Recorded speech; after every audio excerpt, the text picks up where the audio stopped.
Hola, buenos días. Muchas gracias a todos por estar hoy con nosotros. Gracias también al Laboratorio Chiesi por ser nuestro anfitrión el día de hoy, en el último día de la Semana Nacional del Asma 2022. Como ustedes han visto, en esta semana hemos tenido un gran número de participantes, de profesores, de conocimiento sobre el asma, y hoy no va a ser la excepción. Sin duda vamos a terminar con broche de oro y con ustedes, con nosotros. Nos vamos a tratar de ajustar a las 2 horas que se ha dicho, por eso estamos iniciando en este momento, para que podamos tener la última sesión interactiva, sobre todo con sus preguntas. Es muy importante que las compartan en el chat. Por favor, les prometo que no voy a dar sus nombres, pero sí es muy importante que las inquietudes, las dudas que tengan, puedan preguntárselas a nuestros expertos. Vamos a incentivar también esas preguntas, pero yo preferiría que por favor me ayuden compartiéndomelas y hacer esa sesión más interactiva. El último mensaje que les quiero decir para la última plática de esta sesión, vamos a tener traducción simultánea. Entonces, en la barra de abajo que aparece en el Zoom, van a ver un mundo y dice interpretación. Ahí le pueden dar clic, aparece inglés. Si ustedes le vuelven a dar clic, en ese momento van a empezar a escuchar la traducción, y al término de la última plática pueden oprimir español y nuevamente nos van a escuchar. Entonces, pues como ven, tenemos todo para disfrutar de esta sesión, y vamos a presentar a los ponentes que hoy nos van a acompañar, que sin duda ustedes los conocen, ustedes los han leído. Iniciamos la primera sesión con la doctora Catalina Casillas Suárez. Ella es neumóloga egresada del Hospital General de México y ahora jefe de servicio de neumología del Hospital General de México. Es gobernadora del capítulo metropolitano de la Sociedad Mexicana de Neumología y Cirugía de Tórax. Es también profesor titular de neumología de la Facultad de Medicina de la UNAM y es titular de la especialidad de neumología del Hospital General de México, y es maestra en desarrollo organizacional y doctorado en alta dirección. La doctora Erika del Carmen López Estrada, ella es médico internista, neumóloga de adultos, adscrita a la clínica de asma del Instituto Nacional de Enfermedades Respiratorias, tiene alta especialidad en enfermedades respiratorias en pacientes inmunocomprometidos y asma, y es miembro del grupo nuclear en las guías GIMA y MIA, y es profesor de neumología de pregrado de la UNAM y de la Salle. El profesor Ronald Bull, profesor de tiempo completo de medicina en la Universidad Johannes Gutenberg, es titular del departamento pulmonar en el Hospital Universitario de Maguncia en Alemania. Entonces, como ven, tenemos unos ponentes extraordinarios, y yo dejo la palabra a la doctora Catalina Casillas. En un rato nos veremos para ver las preguntas. Muchas gracias. Muchas gracias, doctora Ivette. Buen día, buenos días a todos. Es un gusto estar aquí. Voy a compartir la pantalla. Es un gusto estar aquí en el último día, ¿verdad?, de estas sesiones tan interesantes. Espero que esta les parezca igual de interesante. Fíjense ustedes que, así como espero que les parezca igual de interesante, es igual de importante o muy importante los dispositivos que vamos a utilizar. El día de hoy vamos a ver la terapia nebulizada con la doctora Erika, y yo voy a hablar un poquito de los dispositivos que vamos a utilizar. ¿Por qué es tan importante este asunto? Bueno, pues porque nosotros podemos clasificar muy bien a nuestro paciente, nosotros podemos decir, está en este grupo, requiere tal tratamiento, pero si no escogemos de forma adecuada el tratamiento, ¿verdad? Si no escogemos de forma adecuada el tipo de dispositivo que vamos a darle a nuestro paciente, pues nada de lo anterior sirve. O sea, necesitamos escoger un buen dispositivo para que nuestro paciente pueda tener, ¿verdad?, que llegue ese medicamento pues a su pulmón, ¿no?, a sus vías respiratorias, para que pueda absorberlo y tener los beneficios de él. Si nosotros no utilizamos un dispositivo adecuado para cada paciente, pues es como si no le estuviéramos dando la terapia. Fíjense ustedes qué terrible es este dato, ¿no? el 50%, menos del 50%, pues, o más de un 50%, no usan de forma adecuada. O sea, menos del 50% tienen un uso correcto de sus dispositivos. Y esto se descubrió, se investigó hace más de 40 años y en los últimos estudios seguimos igual. La mayoría de los pacientes no utilizan de forma adecuada sus inhaladores y entonces no tienen los beneficios. A veces tienen un beneficio parcial, pero no tienen los beneficios completos del medicamento. Entonces es muy importante explicarle a nuestros pacientes cómo se va a usar el dispositivo, cómo funciona el dispositivo para que ellos sepan y puedan activarlo de la forma adecuada. Bueno, como todos sabemos, la terapia inhalada, ¿verdad? Es el método principal para la administración de medicamentos en el asma. En el asma y en varias de las patologías respiratorias, pues como el EPOC o como la hipertensión pulmonar, ya hay medicamentos que se dan inhalados para la hipertensión pulmonar o algunos antibióticos para EPOC, para bronquiectasias, para algunos pacientes que nosotros tenemos que manejar. Acuérdense que es la mejor vía. Nosotros tenemos el VIP, no de Very Important Person, ¿verdad? Sino del Very Important Process, ¿no? O sea, es el proceso y es la forma más fácil para que entre el medicamento hacia el pulmón. Entonces, nosotros tenemos ese paso directo que nos va a ayudar, pero esa eficacia se puede ver comprometida si el paciente usa mal el dispositivo. Entonces, es muy importante. ¿Cuáles son las ventajas de los dispositivos? Pues como ya les decía, la administración del medicamento es directa en el sitio de acción, ¿verdad? Su acción es generalmente más rápido porque no tiene que pasar por el sistema circulatorio y absorberse y llegar al sitio de acción, sino, como les digo, es VIP, pasa directo, ¿verdad? Entonces es más rápido. Hay menos efectos secundarios, obviamente por la disponibilidad sistémica reducida, ¿verdad? Y también al tener menos efectos secundarios, pues va a tener mayor aceptación y mayor adherencia por los pacientes. Eh, por otro lado, bueno, tenemos diferentes tipos de dispositivos y entonces, como les digo, hay que buscar el mejor, tanto la molécula mejor para cada paciente como el tipo de dispositivo, el que sabemos que le puede acomodar a ese paciente, que le va a ser fácil utilizarlo. Y tenemos tres básicamente. El inhalador de dosis medida presurizado, que todos lo conocen, es esta como L, ¿verdad? Que tenemos que agitar y eso es muy importante. Eso se pueden utilizar con espaciadores y ahorita vamos a ver la importancia del espaciador, ¿verdad? Y esos son como los dispositivos más antiguos, ¿verdad? Pero se siguen utilizando porque son efectivos. Tenemos el inhalador de polvo seco, que ya la mayoría de los dispositivos pues están utilizando que también tiene sus ventajas. Se activa con la respiración. Este producto tiene menos necesidad de la coordinación, ¿verdad?, que requiere el paciente. Sin embargo, debe de tener algunos otros cuidados que tenemos que explicarle al paciente. Y por último, tenemos los inhaladores de vapor suave, que ya sabemos que estos, bueno, pues tienen un cartucho, que este cartucho hace prácticamente todo, ¿verdad? O sea, el tipo de dispositivo hace todo y requerimos poca cooperación o poca coordinación de nuestro paciente.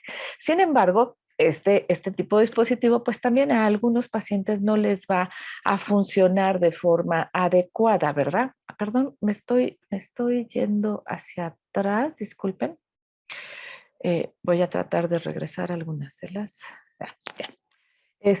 Bueno, les decía, del otro dispositivo, a algunos pacientes les cuesta mucho trabajo por la movilidad de las manos. No nada más tenemos que ver la capacidad pulmonar, sino también la coordinación que pueden tener ellos en sus manos. Por ejemplo, esos pacientes con artritis, ¿no? Sabemos que hay pacientes que tienen mucha dificultad para movilización de las manos y entonces, pues quizá ese dispositivo, si no tienen un cuidador principal, una ayuda, pues va a ser un poco complejo. Entonces, insisto, tenemos que buscar el mejor dispositivo para cada tipo de paciente. Dentro de todo esto, también es muy importante tomar en cuenta la deposición de las micropartículas. Todos sabemos, ¿verdad?, que nosotros tenemos, bueno, pues que nuestro calibre de las vías aéreas, pues es determinado y de eso depende a dónde van a llegar las partículas. Entonces, si tenemos partículas grandes, como mayores de 5 micras, generalmente no van a pasar a la vía respiratoria, se van a impactar generalmente en la orofaringe. Y entonces eso, aparte de que no va a llegar el medicamento al sitio de acción, ¿verdad? También vamos a tener molestias a nivel de orofaringe, irritación, inflamación, quizá si no hay un manejo adecuado, hasta infecciones agregadas, ¿verdad?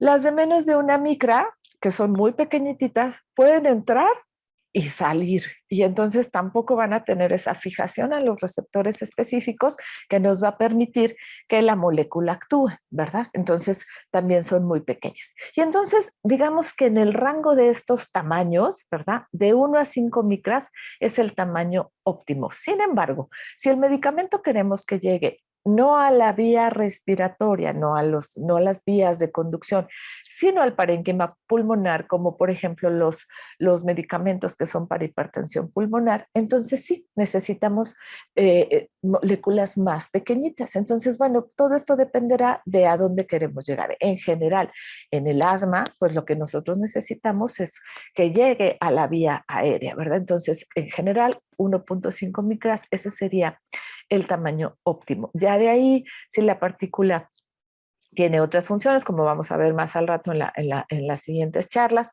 bueno, pues ya puede ser que ese tipo de partículas sea específico para una mejor absorción. Bueno, también depende, y esto mucho ojo, de repente se dice, ¿no? Una molécula muy grande no sirve, una molécula muy chica, o el paciente está muy avanzada su enfermedad, por ejemplo, un EPOC, es un paciente en estadio D, ya no puede, ¿no? Tiene un BF1 muy bajo, ya no puede. Sin embargo, todos estos medicamentos más que ver con la gravedad de la enfermedad, o sea, con la obstrucción del paciente, ¿sí? Tienen que ver con la magnitud del cambio de presión y eso va a depender de la fuerza de los músculos respiratorios, más que de la obstrucción que tenga el paciente en su pulmón. Y esto es muy importante porque nosotros tenemos que enseñarle a nuestro paciente a respirar. Necesitamos enseñarle, y es parte de los ejercicios respiratorios que tenemos que dar todos los días para nuestros pacientes, es que inspire profundo, que abra, ¿verdad? Que baje esos semidiafragmas, que los abata para que ese pulmón pueda abrir. Y ese es la mejor forma, ¿verdad? De que el paciente tenga esa fuerza de inhalación. No tiene tanto que ver con que el paciente tenga una obstrucción severa. Entonces es muy importante que nosotros enseñemos a nuestro paciente a que abata los semidiafragmas, ¿verdad? A que tenga esa fuerza haciendo ejercicios diarios y a que haga la pausa expiratoria, la pausa inspiratoria, perdón. Acuérdense, el paciente tiene que meter aire, aguantar, contar hasta 10 y soltarlo, ¿ok? Entonces, esa fuerza y la pausa inspiratoria son básicos para cualquiera de los dispositivos. Entonces es muy importante que nosotros se lo expliquemos al paciente. ¿Ok? Vamos a empezar con los inhaladores de dosis medida presurizados. Fíjense ustedes, estos, ¿verdad? Es obviamente un recipiente presurizado, tiene su válvula, tiene su vástago y tiene un actuador de boquilla. Aunque parezca absurdo, ¿verdad? Yo le tengo que explicar a mi paciente que lo tiene que abrir, ¿sí? Que tiene que quitar la tapa. Le tengo que explicar que tiene que ver siempre que no tenga nada que obstruya la vía aérea, que nada que obstruya la boquilla, perdón, ¿no? Que puede pasar a la vía aérea. Imagínense, suena absurdo, pero llega a pasar que alguno de los niños de la casa metió ahí un botón, metió ahí un frijol, ¿no? Qué sé yo. Y el paciente, ¡pum!, y va para adentro. Entonces es muy importante y es de las medidas básicas que abra, sí, que agite su dispositivo, ¿verdad? Y que cuando lo coloque en su boca no obstruya esa boquilla, ¿sí? Con la lengua, porque eso pasa con mucha frecuencia. Entonces es muy importante que esté limpio, ¿no? Que revise que esté limpia esa boquilla, que no haya ningún cuerpo extraño y que no obstruya el paso del medicamento hacia su pulmón. Ese bote presurizado tiene el fármaco suspendido en una mezcla que tiene ahí pues el medicamento, ¿verdad? Los propulsores, el conservante, el aromatizante, etcétera. Y se tiene que agitar. Se tiene que agitar y en ese momento las moléculas tienen cierta reacción, ¿verdad? Y yo digo, van a explotarse, van a activarse y es cuando el paciente, bueno, va a inhalar. Esta mezcla, cuando nosotros agitamos y se conjuntan estas moléculas, es maravillosa para cuando los dispositivos traen 2 o 3 medicamentos. Sabemos que tenemos 2 o 3 medicamentos de ellos. Entonces, al agitarlo, se va a combinar perfectamente los medicamentos y el paciente va a recibir de forma adecuada su medicamento. ¿Ok? Bueno, de este tipo de medicamentos tenemos uno que es diferente, que es este que se llama Cobar Ridheiler. Este es un presurizado, ¿verdad? Es igual, sin embargo, no se activa de la forma que estamos comentando, no se agita, ¿sí? Ni se activa apachurrando la cápsula arriba, no se aprieta.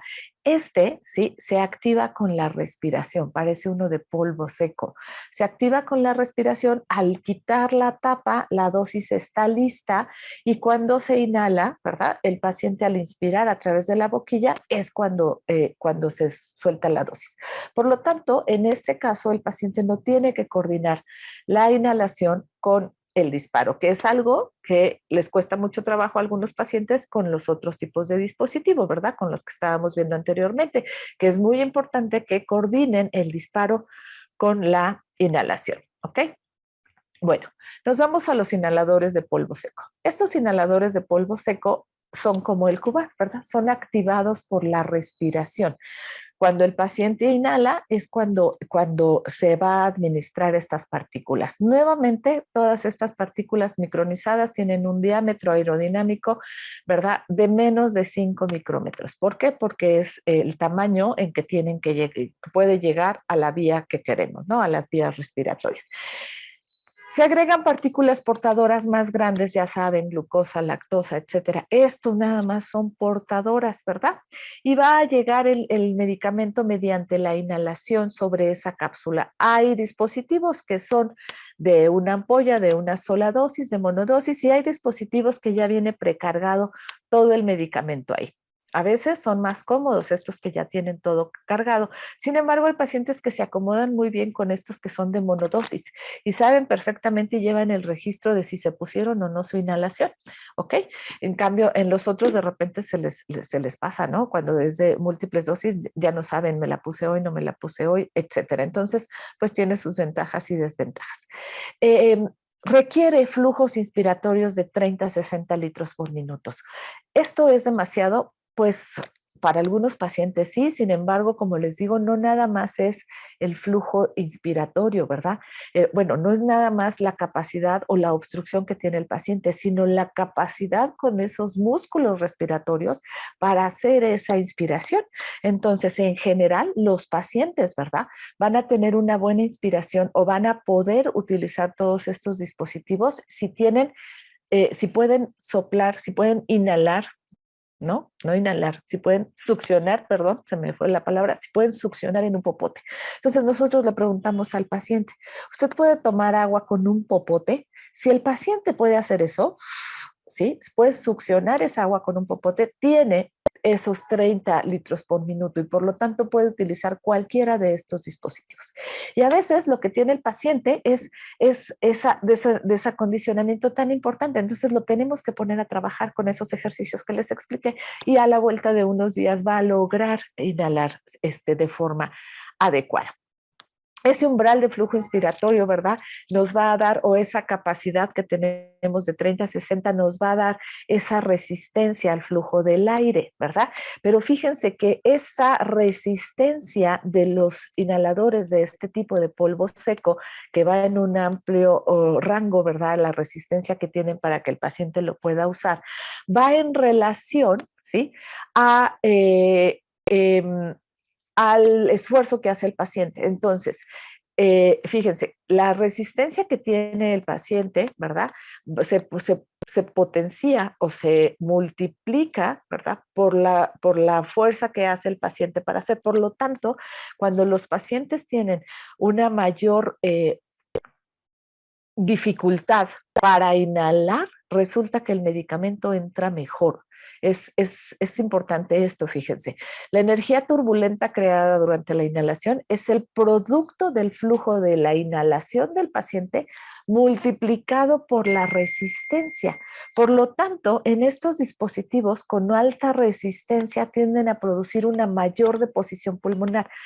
Yo les decía hace ratito, es como si al agitarlo se activaran las moléculas. Es como cuando yo hago más esfuerzo y se multiplica por la resistencia, es como si explotara el producto y entonces entra, ¿no? Esa mayor resistencia nos ayuda a que el paciente tenga una mayor deposición en el pulmón, ¿verdad?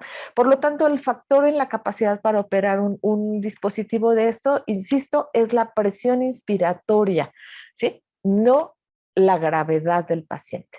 La generación de la presión expiratoria depende, ¿verdad?, de la fuerza de los músculos. Y pues obviamente hay que explicarle al paciente cada uno de estos dispositivos, cómo se utiliza. Nuevamente hay que ver que esté limpio, cómo se va a activar, por ejemplo, este dispositivo, ¿verdad? El Nexthaler se abre la tapa, en ese momento no cambia el contador, a veces los pacientes están esperando que cambie ahí el contador, pues hay que explicarle que no, que va a cambiar hasta que cierre y ahí él se va a dar cuenta si su inhalación salió o no.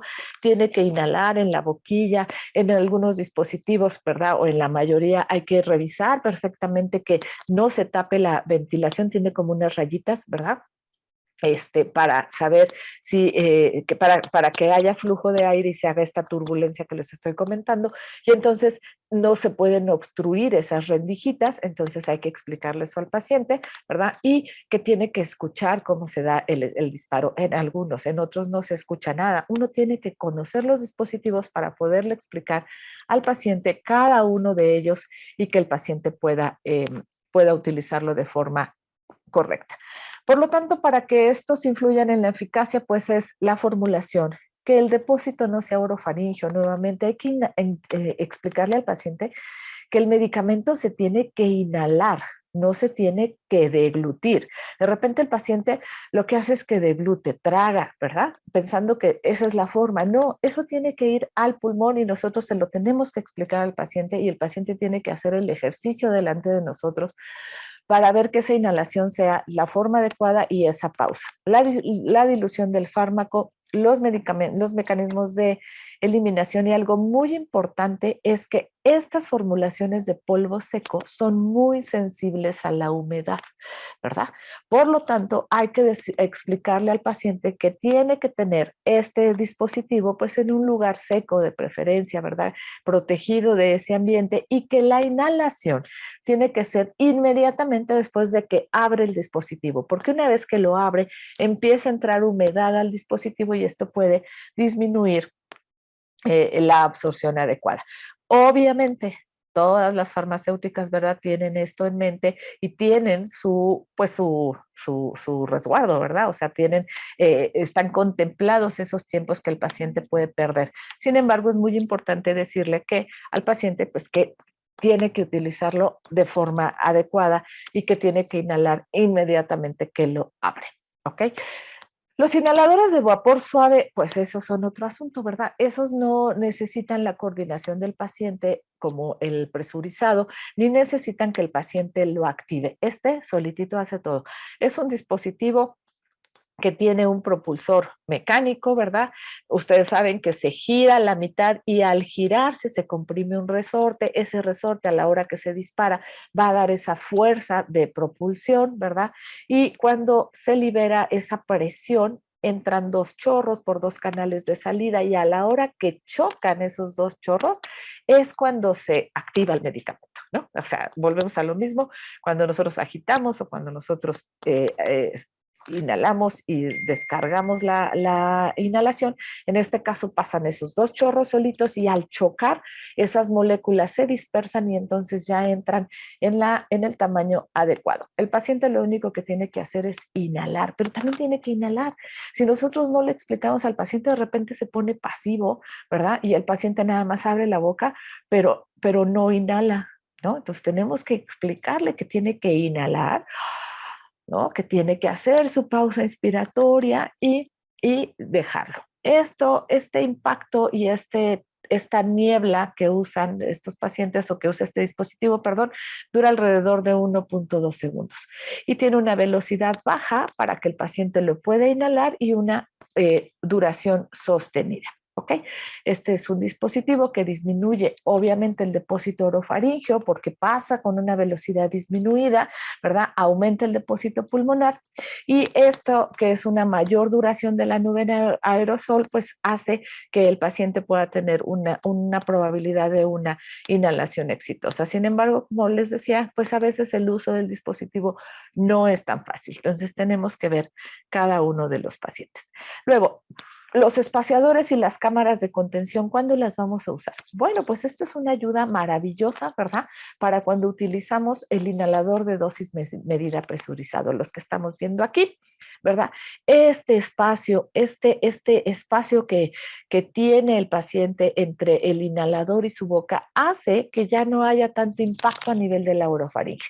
La velocidad de las partículas va a disminuir antes de llegar a la boca y ya no hay deposición orofaringea o ya no hay tanta, ¿verdad? También permite que esa activación e inhalación secuencial, ya que el inhalador retiene en la cámara. O sea, es decir, yo pongo el disparo aquí y el paciente puede inhalar y sacar el aire y esperar y otra vez, ¿sí? Y otra vez, siempre y cuando tengamos una válvula. ¿Ok? Acuérdense, los que son solo espaciadores, que es solo un tubo y no tiene la válvula, no puede hacer esas inhalaciones repetidas, porque a la hora que el paciente saca el aire, pasa el aire hacia la cámara y se diluye el medicamento y ya no va a haber una inhalación adecuada. Sin embargo, en los que tienen esa cámara, esa válvula espaciador, esa válvula de un solo flujo, ¿verdad? No permite el paso del aire exhalado hacia la cámara y puedo hacer esas 3 inhalaciones. Yo siempre les recomiendo a mis pacientes que inhalen profundo, hagan la pausa, ¿sí? Siempre y cuando estemos usando ese tipo de cámara, ¿verdad? Como el aerochamber que tiene la válvula unidireccional.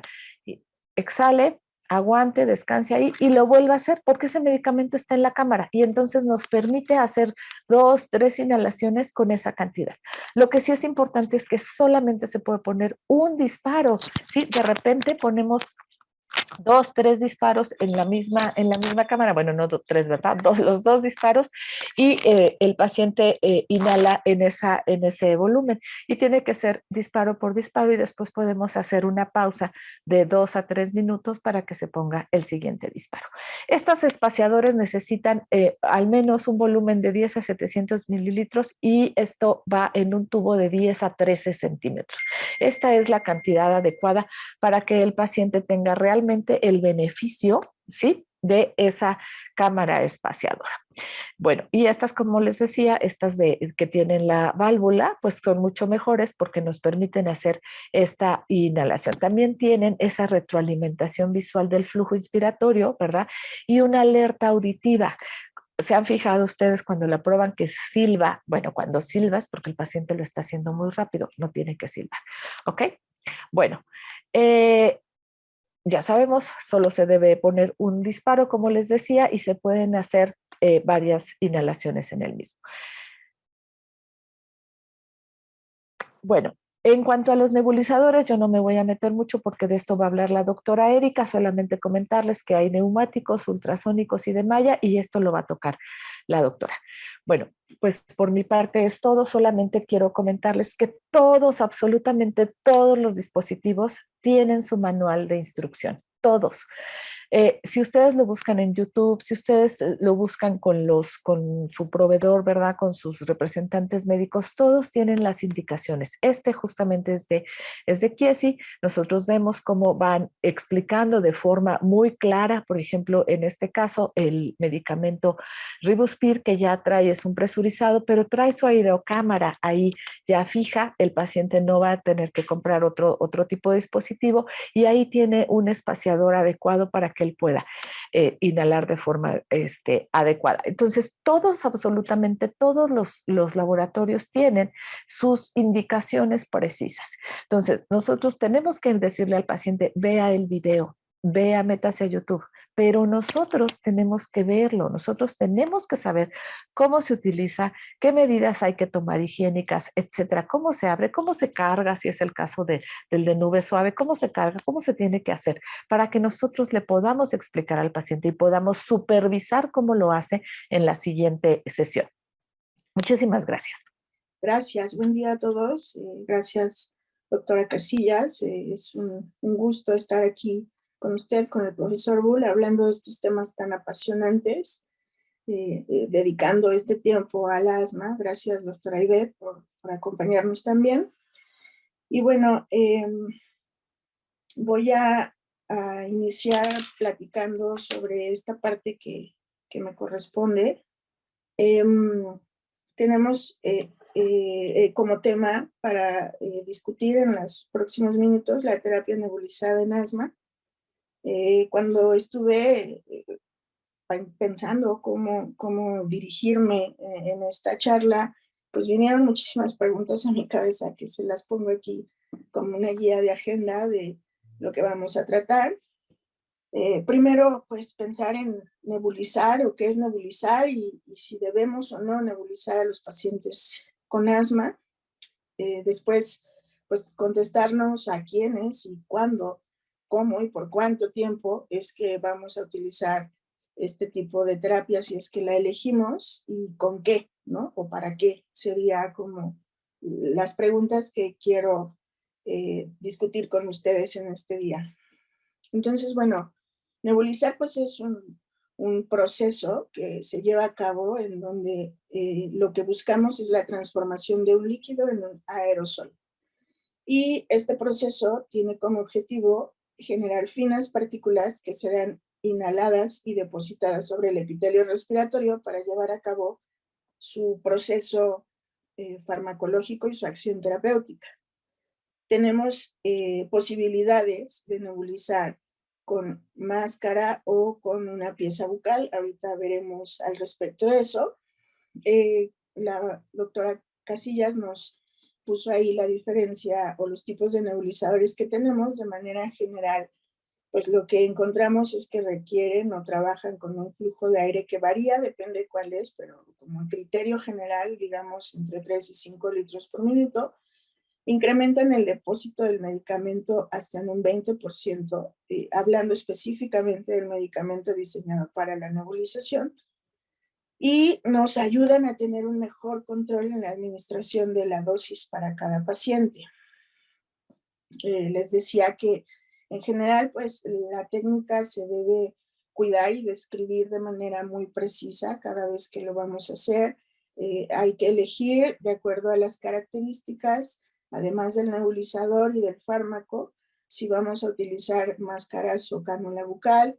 Tenemos que explicar al paciente cuál es el proceso, que requiere estar haciendo respiraciones lentas durante el tiempo que va a estar el medicamento en proceso. Los flujos son muy variables dependiendo del nebulizador que elijamos. Las terapias en general duran entre 5 y 10 minutos, depende de la edad, hay ciertas recomendaciones, en general a veces se van hasta 15 minutos, y se utiliza más o menos en promedio una cantidad de 2 a 4 mililitros de solución para que dure más o menos este tiempo. Recordando cuáles son los factores que están implicados en el depósito de las partículas pues inhaladas, ya sea a través de alguno de los dispositivos como nos describió la doctora o a través de esta técnica de nebulización, pues recordar que en primera instancia tenemos el mecanismo de impactación que se refiere a que las partículas chocan contra la superficie de la vía aérea produciendo un depósito. En general, la cantidad depositada es directamente proporcional al tamaño de las partículas y a su velocidad, y suelen estar ubicadas más hacia el nivel de la vía aérea superior, hacia las bifurcaciones de los bronquios, y el tamaño de las partículas es entre 5 y 8 micras. Esto es uno de los primeros mecanismos a través de los cuales el medicamento inhalado por cualquier vía va a hacer su trabajo. El siguiente proceso es el de sedimentación, que es en parte por lo que es importante estimular la pausa inspiratoria y evitar la deglución, como decía la doctora, o estimular la respiración lenta y continua en los pacientes con nebulizaciones. Durante este proceso de sedimentación, por efecto de la gravedad, las partículas se depositan de manera directa sobre los bronquios más distales de pequeño diámetro, con partículas que son de alrededor de 5 micras, y también es directamente proporcional al tamaño de la partícula e inversamente proporcional a la velocidad. Y el tercer mecanismo implicado en la eficacia y en el buen uso o la acción farmacológica del medicamento inhalado es la difusión, y consiste en un movimiento aleatorio errático que puede hacer que se depositen sobre el epitelio respiratorio, un tipo de movimiento browniano. Se define como el movimiento de las moléculas gaseosas o aerosoles dentro de los líquidos, lo cual causa un gradiente de concentración y eso permite el movimiento de las partículas. Las partículas son entre 0.5 y 1 micras, y las que son incluso un poco más pequeñas pues siguen este movimiento browniano que es difícil que se deposite. De ahí que hay que tener en cuenta siempre los tres mecanismos para considerar lo que está implicado a la hora de dar una terapia inhalada con los pacientes. Al respecto del tamaño de partícula y de cómo puede estar implicado de manera conjunta tanto el depósito en la región anatómica como el mecanismo de depósito, tenemos este resumencito donde vienen varias referencias y vemos que en general el tamaño de partícula, como decíamos, tiene un impacto directo sobre el área en donde se va a depositar y predomina más uno u otro de los mecanismos que hemos descrito para lograr tener el efecto terapéutico. Acerca de la diferencia de nebulizadores, tenemos por un lado el nebulizador tipo JET. Ya vimos cuándo vamos a nebulizar, cuáles son los mecanismos que están implicados en el depósito. En este momento podemos empezar a describir los tipos de nebulizadores que tenemos. Se considera que el nebulizador tipo JET es un nebulizador adecuado, el solvente suero fisiológico. El volumen total en general es 4 centímetros cúbicos y la fuente de flujo de 6 a 8 litros por minuto. Tenemos aquí algunas de las características como ventajas y desventajas, y siempre está relacionado el éxito de la terapia nebulizada en relación a tres implicados, que es el dispositivo elegido, el paciente y el medicamento. Entonces, al respecto del dispositivo, el nebulizador tipo JET se puede usar con piezas bucales o mascarillas, y se puede usar con oxígeno suplementario como flujo o como fuente de flujo. Es de bajo costo comparado con otras tecnologías. La desventaja es que no se puede portar fácilmente, requiere hacer cambio en los circuitos cuando el paciente tiene ventilación mecánica, requiere una fuente de gas como para generar presión, un compresor. El tiempo de tratamiento es un poquito más largo, hay que estar limpiando los dispositivos cada vez que se utilizan, puede haber contaminación en el momento de usarlo o cuando no se lava adecuadamente si la persona no tiene experiencia en hacerlo. Tienen un volumen residual alto, requieren preparación del dispositivo y la velocidad del rendimiento es relativamente adecuada, aunque los equipos son ruidosos. El paciente puede utilizar en todas las edades, esa es la principal ventaja.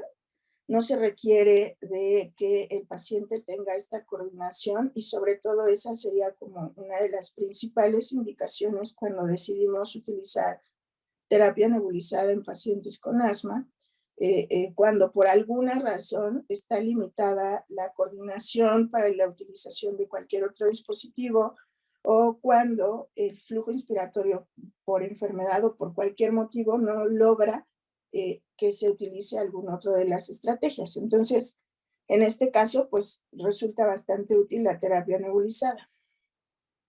Es efectivo con respiración a volumen corriente y eso nos ayuda a poder utilizarlo en diferentes edades y en diferentes condiciones de los pacientes. Al respecto del medicamento, las ventajas es que se puede modificar la dosis del medicamento de acuerdo a las necesidades y una de las principales aplicaciones terapéuticas en asma es cuando requerimos dosis más altas de un medicamento que posiblemente a través de las combinaciones prefijadas en los escenarios de cualquier otro dispositivo no se logran alcanzar. Y en cuanto a desventajas con este dispositivo, hay pérdidas de medicamento durante la exhalación y no todos los medicamentos están disponibles para presentación de nebulización. Eso es algo que a veces nos limita. El otro nebulizador es el nebulizador de malla vibratoria. Estos nebulizadores utilizan energía eléctrica que logra hacer vibrar una placa y esta vibración hace pasar el fármaco a través de la placa, que son de 1000 a 6000 orificios, y eso genera el aerosol. El tamaño de partícula que se generaba en función del diámetro de los orificios de la malla, y esta es la manera en la que se propulsa el medicamento hacia la vía respiratoria. Analizando igual las ventajas y desventajas en cuanto al dispositivo, pues es silencioso, tiene un menor volumen residual, nebuliza de forma muy rápida y pueden ser portátiles porque pueden utilizar baterías.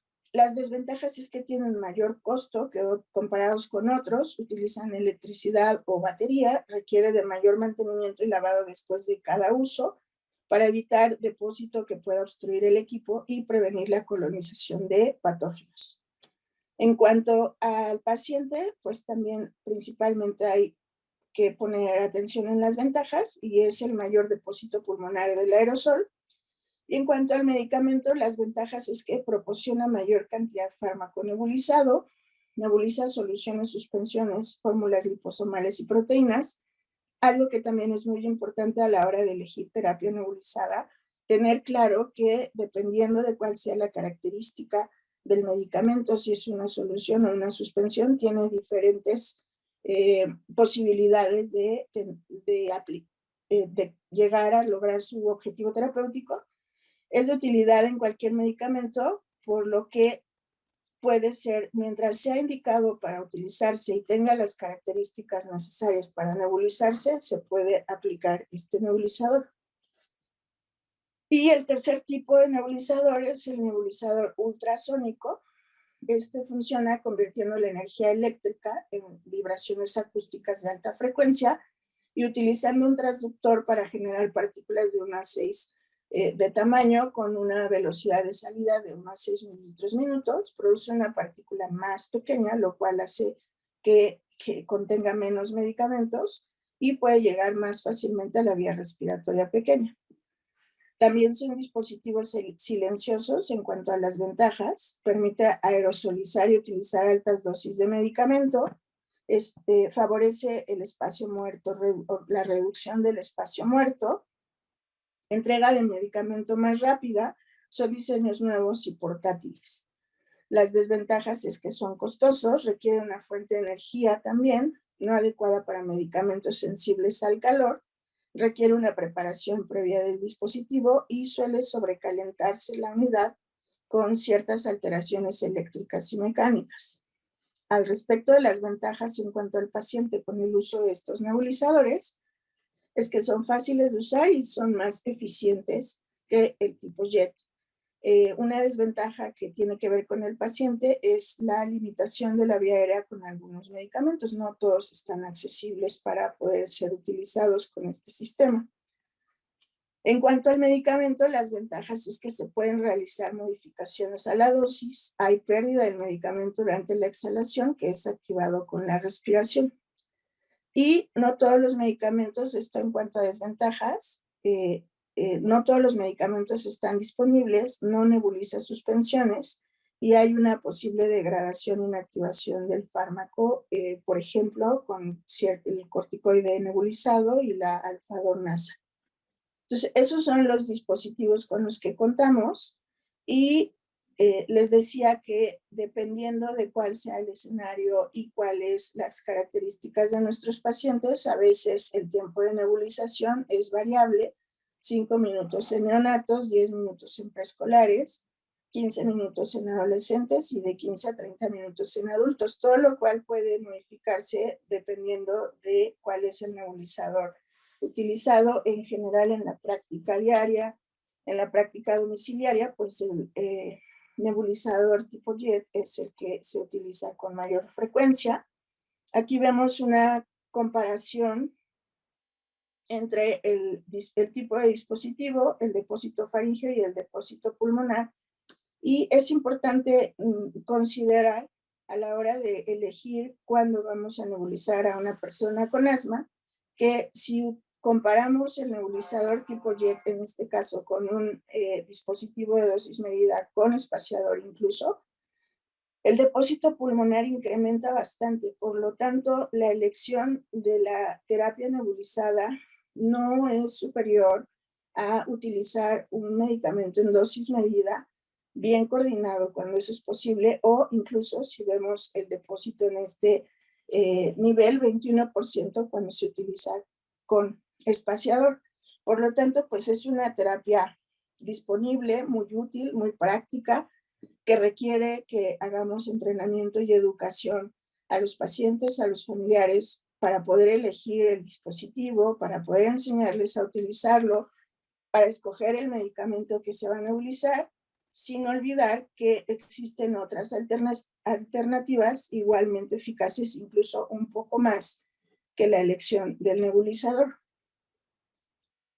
En términos generales, al final, si elegimos tenemos que hacer terapia nebulizada, tenemos que hacer una implementación estratégica que permita la estandarización de la operación para que incremente la eficacia del tratamiento. Y todo esto es algunas de las características descritas que tenemos que tener en cuenta cuando elegimos utilizar este tratamiento.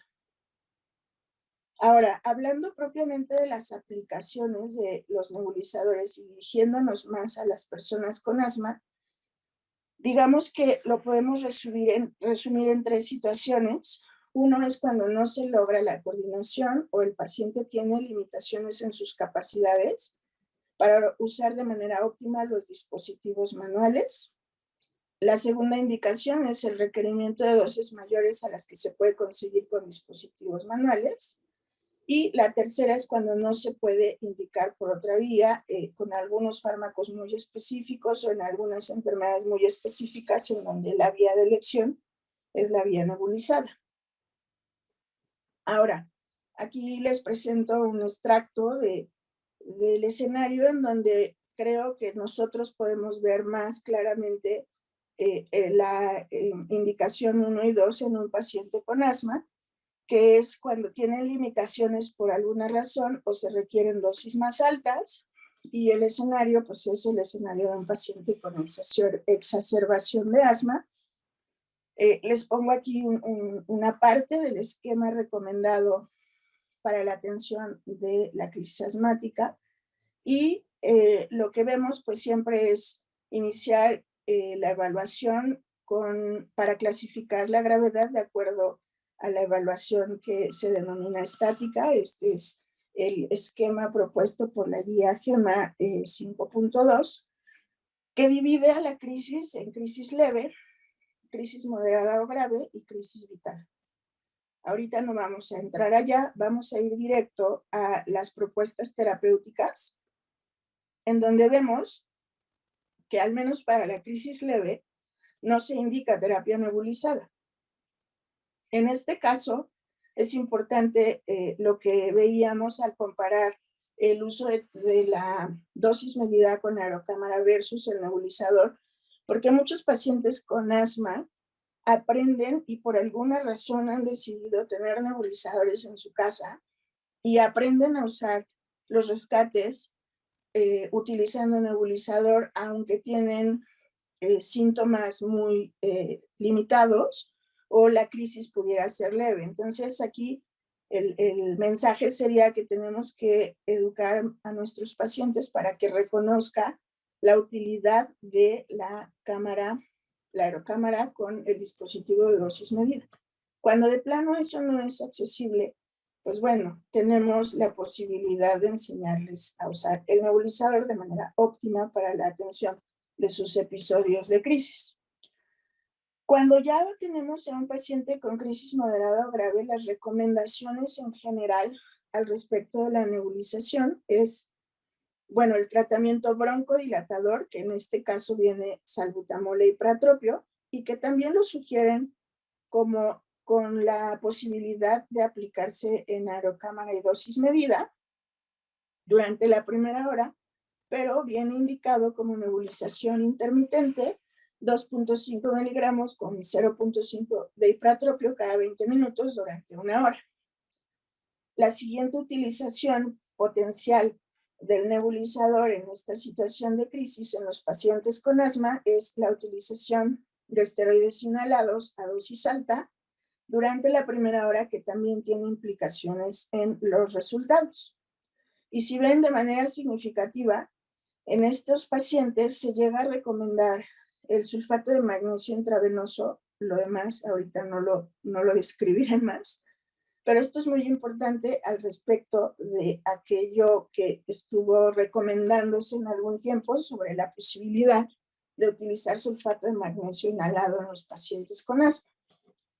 Finalmente, en los pacientes que desde el inicio tienen datos de una crisis de riesgo vital, pues ahí sí nos vamos directo a la utilización de las nebulizaciones como primera elección en el tratamiento de rescate de estos pacientes. Dependerá de estos resultados y de esta evaluación que, como vemos, en general está propuesta para la primera hora, el resto de lo que haya que hacer en la evaluación del resultado al tratamiento en los pacientes con crisis de asma. Deteniéndonos un poco más en este tema, vamos a empezar como a describir estas propuestas que se dan del uso de la terapia nebulizada en asma en este contexto de tanta limitación para los pacientes. Y bueno, la recomendación de las guías en crisis moderada grave es el salbutamol o el sabamazipratropio, que ha sido asociado con menos hospitalizaciones, y cuando se compara con el uso del salbutamol solo, también ha reportado mejoría en el PEF y en el FEV1. Vamos a revisar los datos de una revisión significativa que ilustra estos resultados, en donde se analizaron 23 estudios, que en suma fueron 2.724 pacientes, y algo que es repetitivo cuando uno está revisando las intervenciones con nebulización es que cada vez que se hacen las revisiones, la heterogeneidad en los criterios para la integración de los estudios es demasiado amplia, lo cual limita por varios sentidos las conclusiones que se sacan al respecto. En este análisis de revisión reportan una mejoría en FEV1 y hospitalizaciones en exacerbaciones graves, pero no en exacerbaciones leves o moderadas.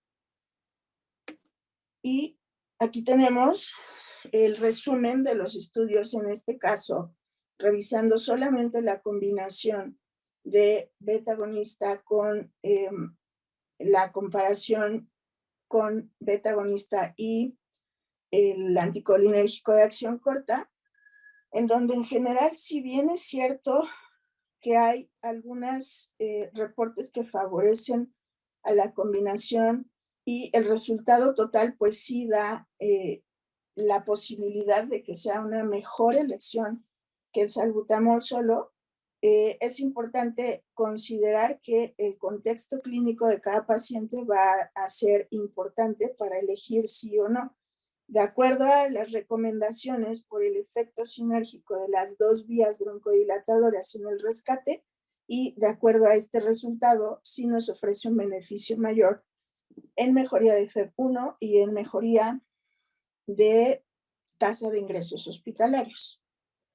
En este mismo análisis del resultado, cuando se hace la revisión para determinar si los pacientes tienen más complicaciones o menos complicaciones, sea la combinación o sea el beta-agonista solo, ciertamente reportan un poquito más de efectos adversos relacionados a la combinación de los dos fármacos, pero eso no determina la no utilización de la combinación por los efectos beneficiosos descritos. Entonces, de ahí que se ha decidido recomendar la utilización de estos medicamentos, pero no olvidar que es en crisis grave y en algunos pacientes en crisis moderada o grave, no en crisis leve.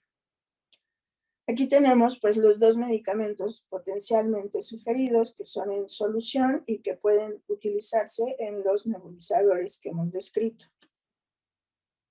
La otra indicación de nebulizaciones en pacientes con asma, como veíamos en el extracto de la terapéutica de los pacientes en crisis, es el uso precoz, dosis alta de los glucocorticoides inhalados durante la primera hora. Eso es muy importante, reduce las necesidades de ingreso hospitalario de forma similar a la vía sistémica. O sea, podríamos utilizar las dosis descritas en, estoy regresando un poco, que son, como describe la guía, fluticasona, que podría ser en cámara espaciadora o nebulizada, 250 microgramos, y la budesonida, que puede ser 0.5 microgramos cada 20 minutos durante la primera hora. Entonces, esas son las dos indicaciones de los esteroides. Aquí tenemos las presentaciones y vale la pena pues resaltar que el único esteroide que está recomendado en categoría B por la FDA es la budesonida. Permite una concentración plasmática pico de 20 minutos y el rango de dosis es muy flexible, por lo tanto la posibilidad de utilización en distintos escenarios, incluso en mujeres embarazadas, pues es bastante segura. Ahora vamos a hablar acerca de esto que resalta como ausente en el sentido del sulfato de magnesio inhalado, presentando aquí algunos datos de por qué hoy se prefiere la indicación y en quienes solamente de sulfato de magnesio intravenoso. Este es un análisis de 328 artículos en donde sigue llamando la atención que después de revisar los criterios de elegibilidad solamente es posible analizar los resultados de 16 estudios. Aquí tenemos un resumen del extracto de estos estudios en donde se ve algunas características de los pacientes, el género, la gravedad de la crisis, moderada, grave, grave, grave, grave. En general pareciera que solamente es aquí y tenemos solamente uno de leve a moderada. Revisando de manera específica que hay heterogeneidad en las dosis de el magnesio utilizado, algunos estudios utilizan diferentes preparaciones del sulfato de magnesio o utilizaron diferentes dosis y eso genera una variación muy amplia en el análisis de resultados. Por otro lado, las combinaciones con las que se utiliza salbutamol, salbutamol e ipratropio, salbutamol, ipratropio, esteroides, también genera que sea muy heterogéneo, lo cual implica que no es tan fácil elegirlo como una alternativa que sea contundentemente a favor de tener un impacto en el desarrollo de la crisis asmática grave en los pacientes. Entonces, el resultado o la conclusión de este estudio es que no reduce ingresos ni mejora la función pulmonar de manera significativa, por falta de evidencia que soporte el uso de sulfato de magnesio inhalado. Por lo tanto, ya no se lee como una indicación y solamente aparece la referencia al sulfato de magnesio intravenoso en pacientes muy específicos que tienen FeB1 menor a 25-30 y que no respondieron al tratamiento inicial. Por lo tanto, esta práctica que algún tiempo estuvo realizándose, el sulfato de magnesio nebulizado, empieza a tener pues más bien resultados en contra. Este otro estudio es una revisión que incluyó 25 estudios, 2.907 pacientes, de los cuales completaron 2.777. Vemos que incluye de todos pacientes adultos, pacientes que incluyeron adultos y niños, y curiosamente pacientes que no sabemos las edades de los que fueron incluidos, lo cual sigue generando heterogeneidad en los resultados, ya sea por variaciones en el diseño, en las definiciones de crisis, en la intervención o en los resultados, lo cual dificulta mucho generar conclusiones contundentes.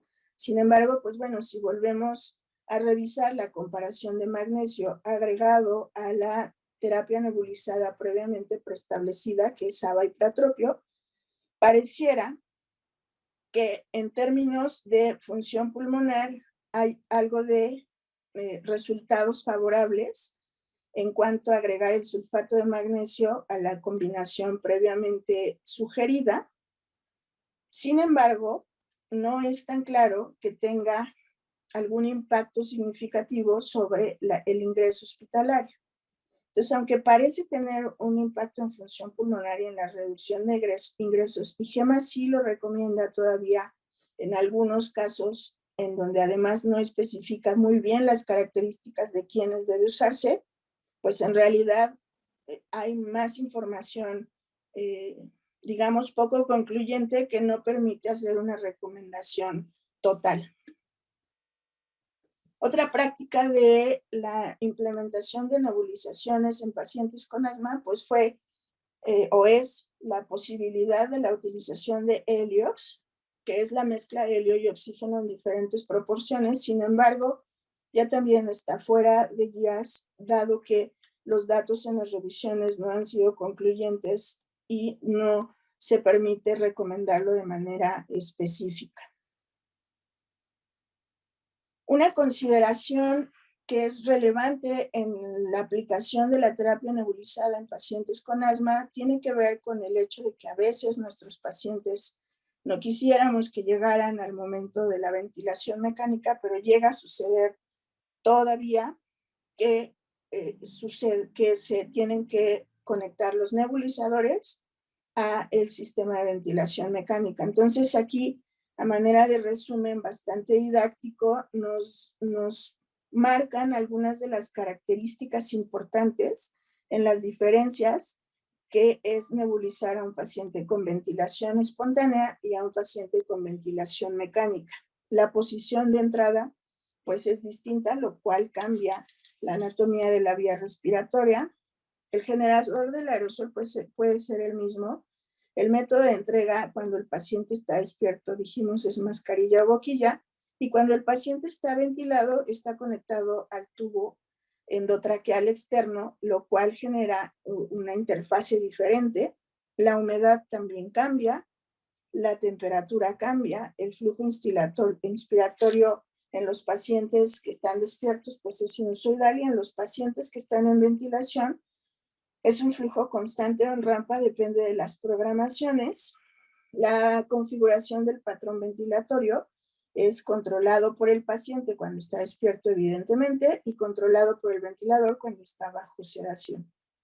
La administración del aerosol es completamente diferente, y la vía aérea en el paciente que está despierto es oral y nasal, y en el caso de los pacientes ventilados es una vía aérea artificial. Todo esto tenemos que tener en cuenta para poder optimizar la utilización de los medicamentos necesarios en el rescate de nuestro paciente con crisis asmática de riesgo vital. Y aquí algunas recomendaciones precisas de cómo puede ser más adecuado. Colocar al paciente en semifoliar, Revisar la indicación e identificar al paciente siempre es importante, así como que sea necesario el medicamento. Hay que aspirar las secreciones respiratorias y del tubo porque la presencia de moco pues cambia el depósito. Colocar el medicamento en el nebulizador. Colocar el nebulizador en la línea inspiratoria 18 pulgadas, 46 centímetros del paciente y de la pieza en Y. Esto es muy relevante a la hora de implementar la estrategia de nebulización en los pacientes con ventilación. Apagar el flujo continuo durante la operación del nebulizador. Y es importante desconectar el sistema de HM para no desconectar el humidificador. Utilizar los mecanismos de nebulización que tenga el ventilador o utilizar flujo continuo desde una fuente externa 6 a 8 litros. Ajustar el volumen del ventilador o el límite de presión para compensar el flujo agregado. Vigilar que esté produciéndose la nébula y mantener la posición correcta. Y al final, cuando termina, pues retirar el nebulizador. Esas son las descripciones específicas, cuidando siempre volver a conectar de manera adecuada todos los circuitos y los sistemas para que no haya dificultades después de haber nebulizado a los pacientes. Y es importante considerar esta situación y las descritas como los momentos en donde representativamente tiene mayor utilidad la nebulización en los pacientes con asma. Otros casos son cuando los pacientes tienen otras limitaciones por edad o por alguna enfermedad que es preferible la asistencia con terapia nebulizada. Y finalmente esto, aunque no es una terapéutica, sí es una indicación más de la utilización de nebulizaciones en los pacientes con asma, que es pues la realización de pruebas de reto bronquial con agentes inhalados hipertónicos en pruebas indirectas, o con agentes directos como metacolina e histamina, que son pruebas directas y que nos permiten abordar el diagnóstico de pacientes con asma, así como hemos venido poco a poco intentando más hacer esputo inducido, y ahí es otra de las aplicaciones de los nebulizadores o de la terapia nebulizada específicamente en asma. Y como conclusiones al respecto de toda esta revisión, pues la terapia nebulizada es útil en casos adecuadamente seleccionados, ofrece una alternativa de atención principalmente en la atención de urgencias. Conocimiento y uso adecuado de los sistemas de nebulización es importantísimo a la hora de la elección. No recomendable para el tratamiento domiciliario, o bien, si es necesario, hay que educar a los pacientes y al cuidador de manera intensiva y eliminar las prácticas poco claras en los beneficios otorgados durante esta terapia. Eso es todo. Muchas gracias. Ahora vamos a continuar con la charla del profesor Roland Bull. Buenas tardes, estimadas colegas, and welcome to my talk. It's a pleasure for me to be part of the meeting of the Sociedad Mexicana de Neumología y Chirurgia de Thorax. My name is Roland Buhl. I'm a professor of medicine at Johannes Gutenberg University in Mainz, Germany, and at the same time, I'm head of the pulmonary department at Mainz University Hospital.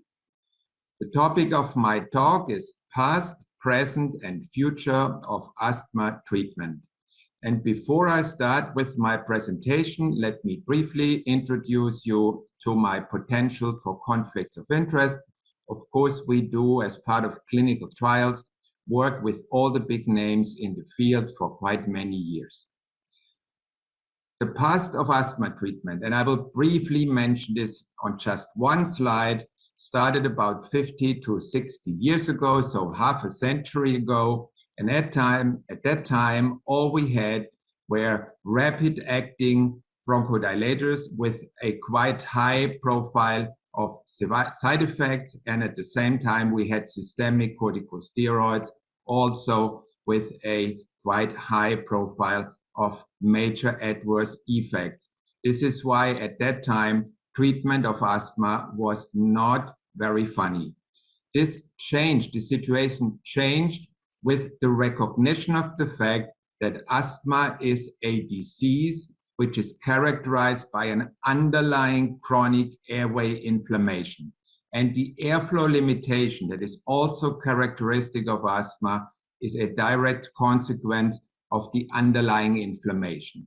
And with this knowledge as background, it was obvious to further develop, not only as seen on the left-hand side of this slide, to develop not only more effective, better and longer acting bronchodilators with less side effects, but at the same time, an anti-inflammatory treatment concept as effective as systemic oral corticosteroids at the same time, which much lower side effects.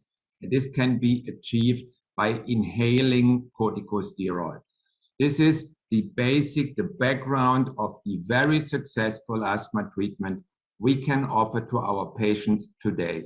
And just as an example, let me show you a groundbreaking, very famous study, which was performed some 25 years ago and published at the end of last century, the FACET trial, showing that both inhaled corticosteroids, in this case budesonide, had a very nice effect on lung function, as you see here, increasing steroid dose, increasing lung function.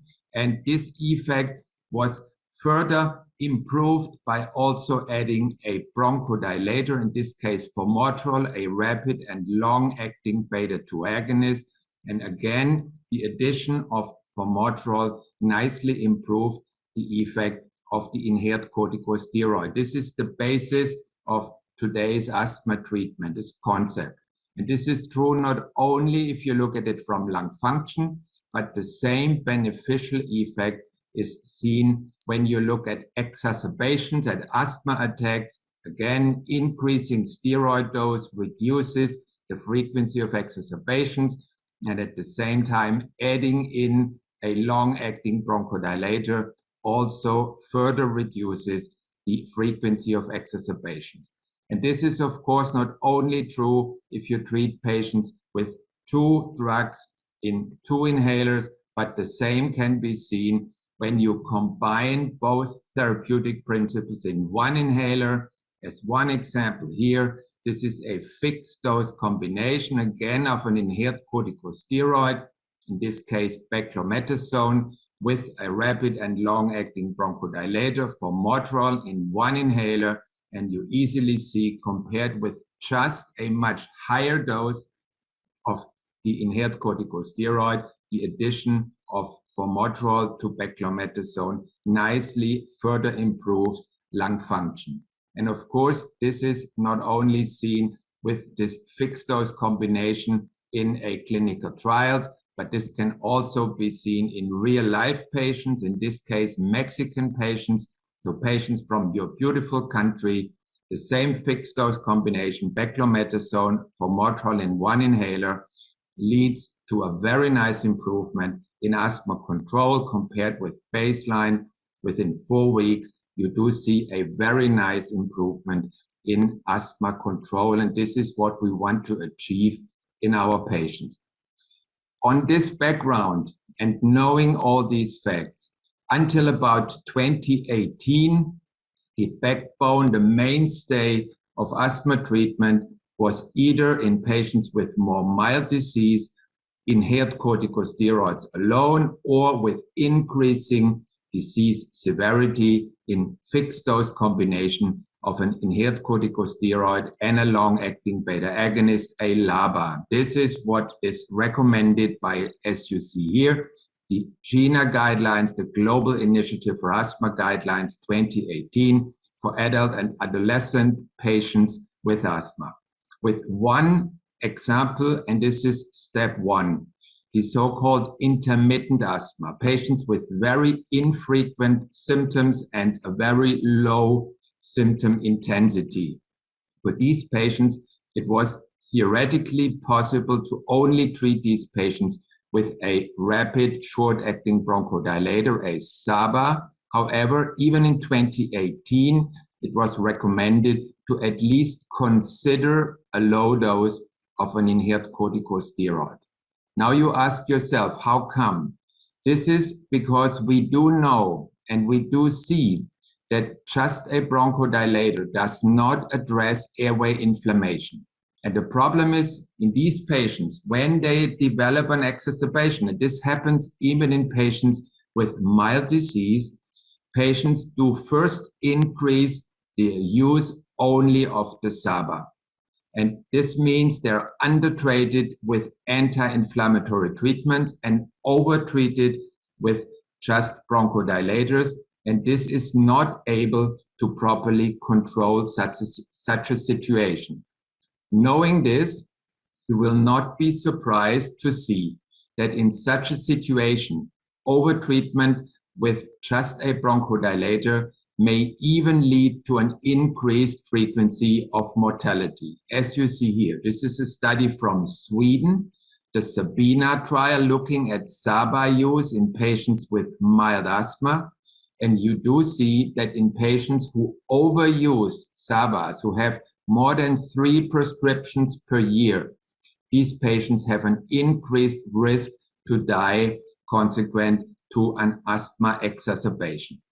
Now you ask yourself, how frequent is such a situation? And unfortunately, this situation is quite frequent. I have here also as part of the Sabina trial, a global perspective of prescriptions of short and rapid bronchodilators of SABA. And you might be interested in the data from Mexico. And you do see that, like in many other countries around the world, there is quite a substantial prescription of SABAs in patients with asthma. To solve this problem, to prevent patients from overusing just a bronchodilator and underusing the necessary inhaled corticosteroid, some 4 years ago, GINA, the Global Initiative for Asthma, recommended as a potential solution to solve this problem to use a fixed combination of an inhaled corticosteroid with a rapid and long-acting bronchodilator such as formoterol, not only as maintenance treatment for long-term control of the disease, but also as needed. As shown here, when your patient develops symptoms, they just inhale the drug as they do with their SABA. Just now they use an ICS formoterol combination. And if symptoms stop, they stop taking the drug. And when symptoms come back again, they again start using the ICS formoterol inhaler. This is very intuitive to patients. I heard from many of my patients saying, hey, Prof, that's fine. When I have a headache, I take a painkiller. And when the headache stops, I stop taking the painkiller. So this is what our patients want from us and what they expect from treatment. Why is such a strategy beneficial? Very simple answer. As I said, if you have a patient developing an exacerbation, so the symptoms intensify, what do? They inhale their reliever more and more. However, no anti-inflammatory benefit of the reliever. This is why sooner or later they need higher doses of systemic corticosteroids or even have to go to a hospital or an intensive care unit.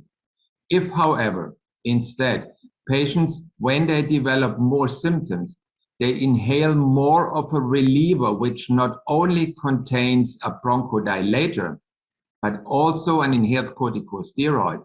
This is like switching on an autopilot. More symptoms is not only more bronchodilation, but also more anti-inflammatory treatment. And this is why it is possible to change a former severe exacerbations probably into a more mild or moderate exacerbation and a maybe mild exacerbations into no exacerbation at all. This is not only a theoretical new concept. This strategy, the anti-inflammatory reliever treatment, we call it AIR. This also works in daily clinical practice. This has been shown now by several clinical trials, and I would like to share with you here a pooled analysis of 2 of these studies, the SIGMA studies, looking at ICS formoterol fixed dose combinations used only as needed in mild asthma.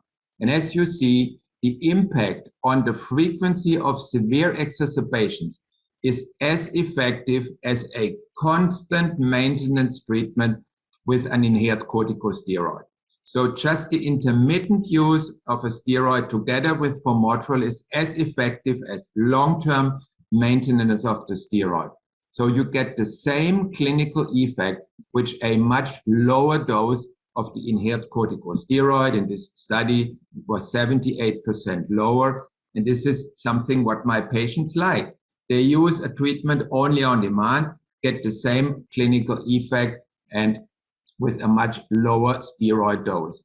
And this is why, for just safety, the GINA committee no longer recommends a SABA-only treatment, even in step 1 in intermittent asthma.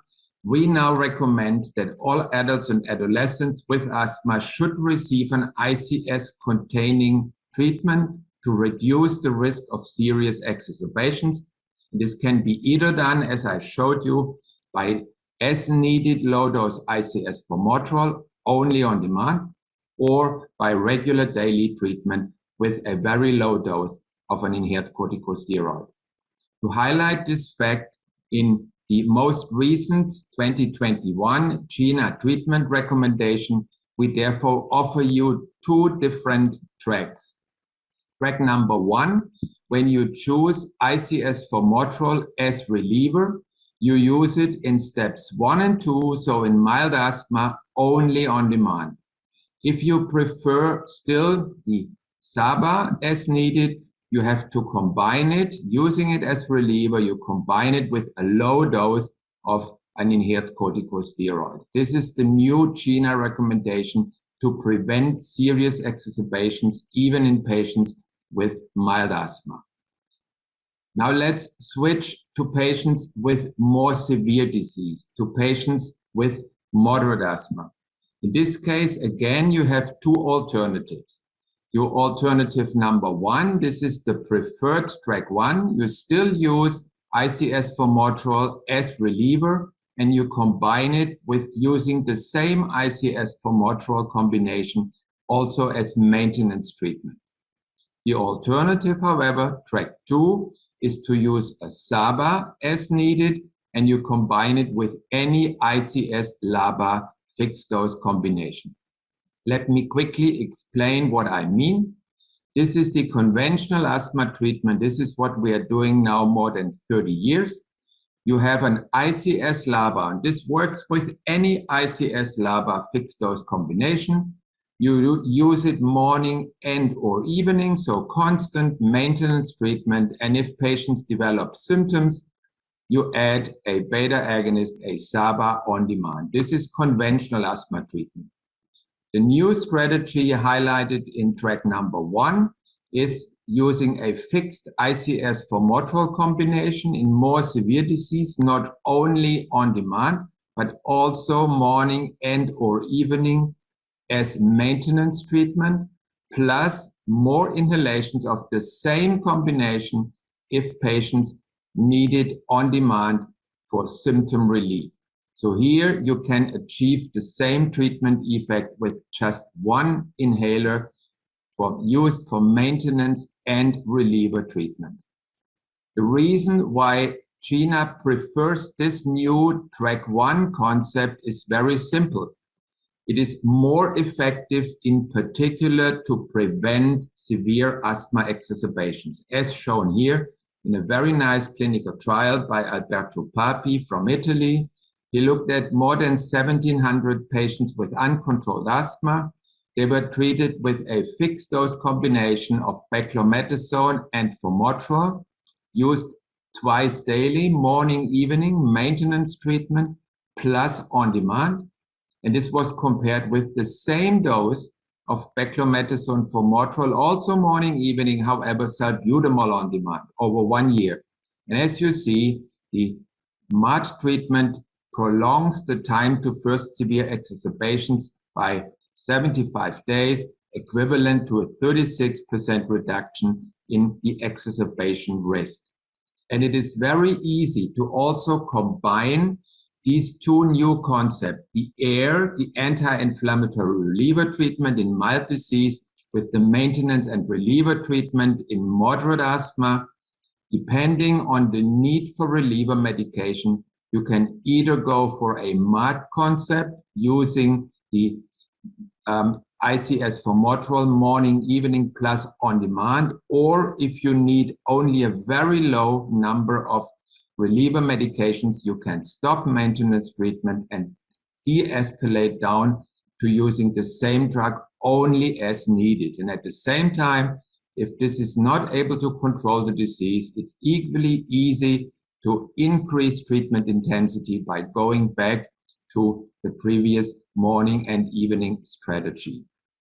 This is why in patients with moderate disease, you now have two options, either the MART concept or the conventional asthma treatment. Now, what about patients who cannot be controlled just with ICS/LABA? So patients with moderate to severe disease, GINA steps 4 and 5. For these patients, it makes sense to add a second bronchodilator with a different mechanism of action. So you combine both a beta agonist, this is a drug that directly releases, widens the internal diameter of the bronchi. You combine it with a LAMA, a long-acting antimuscarinic, which prevents the internal mechanisms from narrowing the bronchi. So you have two mechanisms which bronchodilate. And this, of course, has to be combined with an inhaled corticosteroid. And the first study to test this new concept in one inhaler to make it as easy as possible for your patient were the Tremeron and Trigger studies over 1 year, looking at a fixed dose combination of the LAMA glycopyrronium with the LABA formoterol and the inhaled corticosteroid beclomethasone, both in a lower dose Tremeron and in a higher dose Trigger. And as part of Trigger, the two fixed dose combinations were also compared with a free combination of formoterol, beclomethasone in free combination with the LAMA tiotropium as an internal standard in patients inadequately controlled on ICS/LABA. This is the perfect patient to be treated with a triple treatment concept. And the outcome is as expected. Two bronchodilators clearly are better than one.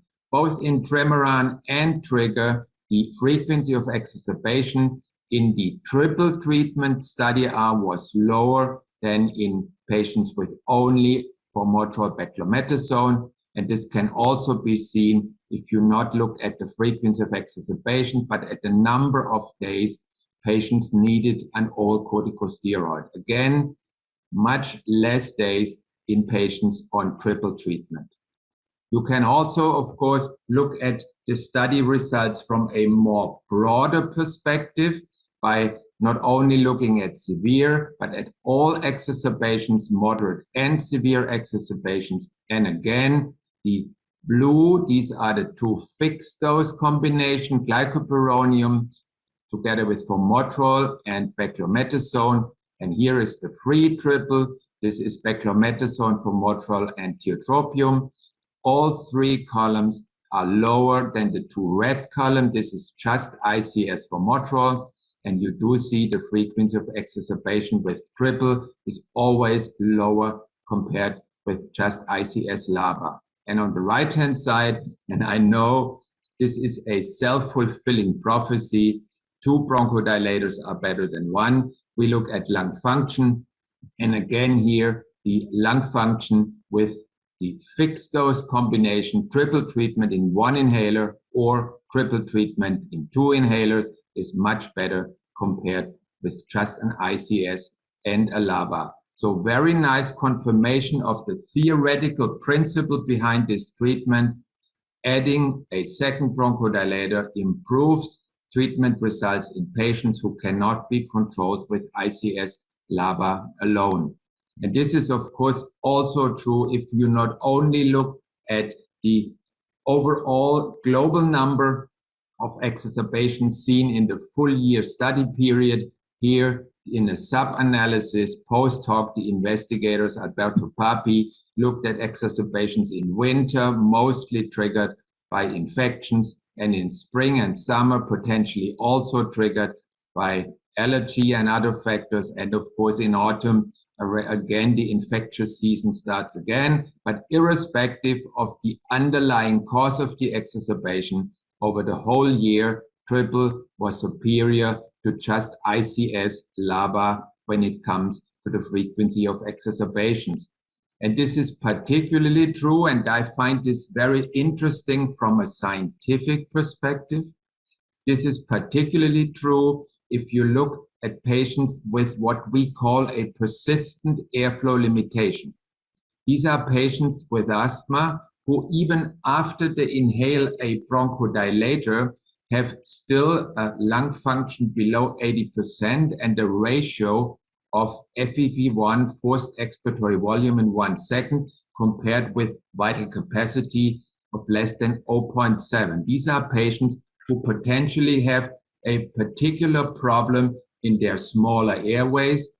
And even in this patient population, this is always on the ear subset with persistent airflow limitation. Even in these patients, triple combination is superior to just ICS/LABA. The blue columns are lower than the red, both in the overall, this is what you have already seen, in the overall population, as it is in the subset of patients with persistent airflow limitation. And this nice treatment effect, even in patients with more problematic asthma who do not well respond to treatment, this is potentially explained by the fact that here we use the drug, which is composed of extra fine particles, making it very easy to deposit the drug in the right parts of the lung. As you see here in this study, which was presented at the ERS meeting last year, compared with healthy subjects, the lung deposition of this treatment, beclomethasone for motor glycopyrronium, was absolutely similar in patients with asthma and in healthy subjects, nicely explaining the results you have just seen. There is one more point I would like to make, and this point is based on the so-called CAPTAIN trial.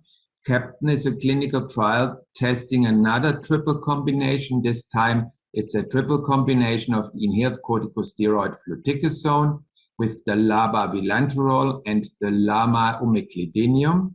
And in this clinical trials, which first of all also shows 2 bronchodilators are better than 1. The blue columns are higher. This is triple compared with dual. So 2 bronchodilators are better than 1. But here in this study, they tested and compared 2 different doses of corticosteroids. On the left is a lower dose of fluticasone, and on the right is a higher dose. And you see with the lower dose of inhaled corticosteroids, the treatment effects are more pronounced compared with the higher dose. This is why my recommendation is very clear. Triple treatment is recommended for patients who cannot be controlled on ICS/LABA. If in particular the compromised lung function and intensified symptoms dominate, then I would first of all add a LAMA, so prescribe a triple combination, and maybe later on consider also increasing the inhaled corticosteroid dose. There are some fixed dose combination where you can choose between 2 different inhaled corticosteroid doses. If, however, exacerbations are dominant, then my recommendation would be not only to add a LAMA, but also to, as you have just seen, to increase the dose of the inhaled corticosteroid. This increases the probability that you will be able to reduce the frequency of exacerbations and improve lung function. This is now the #1 treatment option for patients with moderate to severe disease, uncontrolled on ICS/LABA. And now we are at the end of the flagpole, at the top of the flagpole. If this also doesn't work, you have to consider who should receive all corticosteroids and who should receive a so-called biologic, a monoclonal antibody. And again, let's look at the GINA recommendation. Here, first of all, if these biologics recommended in step 5 for severe disease, if they are available, then in my opinion, a systemic corticosteroid should be tried only if these biologics do not work. This is why we now consider this the last step of asthma treatment. Before we consider all corticosteroid, we look at biologics if they can make a difference for our patients with severe asthma. And we now have 5 biologics, very soon 6. We have a biologic which interferes with allergic asthma, anti-IgE. We have biologics, and this is the future of asthma treatment. We have biologics who interfere with eosinophilic disease, either by blocking interleukin-5. This is an inflammatory mediator which makes eosinophils happy, or by blocking the anti-IL-4 receptor, again interfering with eosinophilic inflammation. And very soon, maybe in Mexico next year or so, we will have another antibody called tezepelumab. This is an antibody which blocks an alarmin produced at the beginning of the asthmatic inflammation, high in the bronchial epithelium.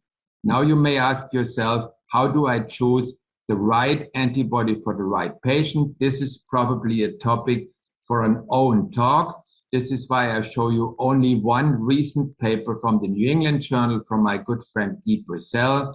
Depending on biomarkers such as eosinophils, depending on the dependency on systemic corticosteroids, depending on the fraction of exhaled nitric oxide in exhaled breath, and other characteristics of the patients, you can choose between the biologics, and such algorithm, in my opinion, make it very easy to choose the right drug for the right patient. And this is why, in my opinion, I end with a very optimistic view of the future. Compared with just 50 or 60 years ago, we are now able to replace systemic corticosteroids with lots of side effects, with highly effective inhaled corticosteroids, or even biologics, monoclonal antibody, who very effectively interrupt the underlying inflammatory mechanisms. And at the same time, we now have with the ICS formoterol fixed dose combinations, a very effective SABA, a very effective reliever, which is superior to SABA. It has long-term benefits on, for instance, frequency of exacerbations and other parameters of asthma control. And this is why, in my opinion, the future of asthma treatment is really bright, and the last 50 or 60 years have seen a very impressive development in the quality of asthma treatment. Muchas gracias por su atención. Vamos a iniciar con la sesión interactiva. Tenemos algunos minutos para poder aprovechar a nuestros ponentes. Hagan sus preguntas. Ya tenemos 2 para ir calentando motores. Vamos a poner una pregunta que tenemos con el staff, por favor, y de ahí vamos a empezar a irlas un poco alternando. Entonces, les pido que me ayuden a contestar esta pregunta.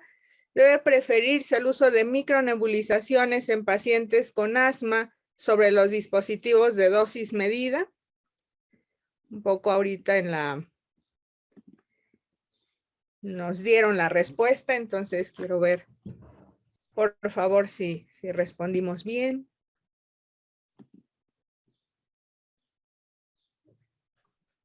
Tenemos la votación, muy bien, el 88% dice que no. Fue muy clara esta pregunta que nos contestó la doctora Erika. Bien, hasta aquí. Vamos a ir con una pregunta que nos hicieron, y por favor, los panelistas, voy a hacer la pregunta y si cualquiera de los dos quiere complementarla, siéntanse con la libertad. Esto es un poco ir tratando de responder. Son preguntas muy prácticas que nos están haciendo también. Los felicitan por las excelentes ponencias. Y comenta uno de nuestros colegas que hay varios pacientes que han llegado con prescripción de mezclas. Por ejemplo, salbutamol, hipatropio más budesonida. ¿Eso es válido? Entiendo que mezclarlas las tres y ponerle solo la nebulización así directa al paciente. ¿Qué nos podrían comentar? Doctora Erika, pues. Sí, gracias, doctora Ivette. Refiriéndose justo a eso de poner todo al mismo tiempo, en general es una práctica común. No hay una razón específica para no combinarlos, pero hay que tener en cuenta que tenemos que diferenciar si son soluciones o suspensiones y cómo entre ellas pueden interactuar para eliminar el efecto terapéutico que estamos buscando. También hay que considerar los mililitros, el tipo de nebulizador, no rebasar la cantidad de líquido que se recomienda en cada situación, porque si no se pierde el uso óptimo del dispositivo. Entonces, yo recomiendo que sea mejor por separado. En general, tener primero el momento de la broncodilatación en los escenarios que describimos, solamente en crisis asmática moderada grave o de riesgo, y que sea en la primera hora. Esa es como la normativa y cada medicamento en su momento, por decir algo. Bueno, en lo que, pero está de acuerdo con lo que nos acaba de comentar. Voy a dar una pregunta que viene en relación, para que quede claro, doctora Erika, usted nos lo mostró en una diapositiva, pero preguntan, cuando se utiliza la nebulización, ¿cuánto tiempo debe ponerse y cuánto temporalmente es el que se aprovecha? O sea, entiendo que será muy al principio, al final. ¿Qué le podríamos? Es importante no perder de vista en lo que revisamos que estamos hablando en un contexto agudo, en la evaluación estática, en donde hay que hacer una acción pronta y estamos evaluando la primera hora de tratamiento. En ese sentido, y quizás completando lo que contestábamos hace un rato, puede ser en una hora poner el broncodilatador, terminar y seguir con el esteroide, terminar y seguir con el broncodilatador en espacios de 15 a 20 minutos, decíamos, se completa la hora. Esos son los rangos de tiempo, cada 15 o 20 minutos en la primera hora, y del resultado de eso vamos a decidir el siguiente paso en contextos agudos.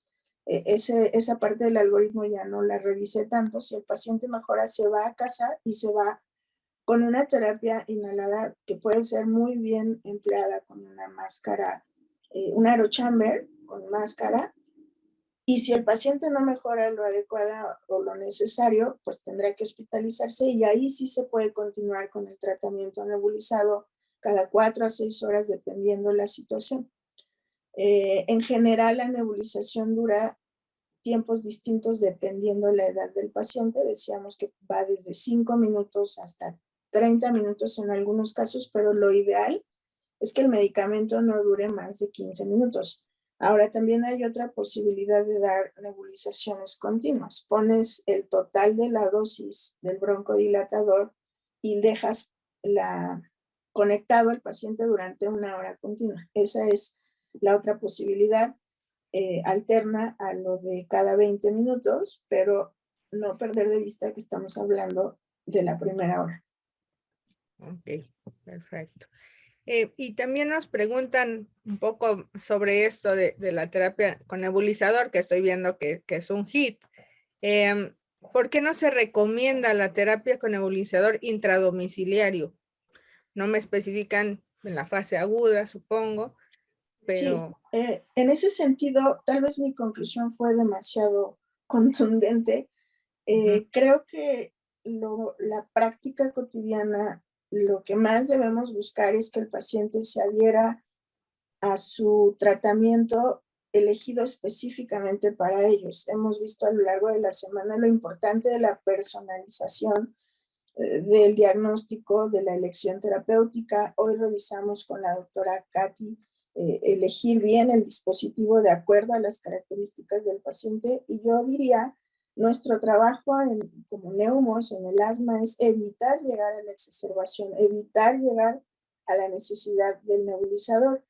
Y es una práctica común, decía yo hace rato, que los pacientes por alguna razón tienen su nebulizador y se empiezan a rescatar con puro beta agonista de acción corta, lo cual nos aleja mucho del resultado que nosotros estamos buscando. Entonces, como una brecha a cerrar en este contexto del Día Mundial del Asma, es que yo digo, no podemos permitir que un paciente aprenda a rescatarse solito en su casa con un nebulizador sobreutilizando broncodilatadores de acción corta.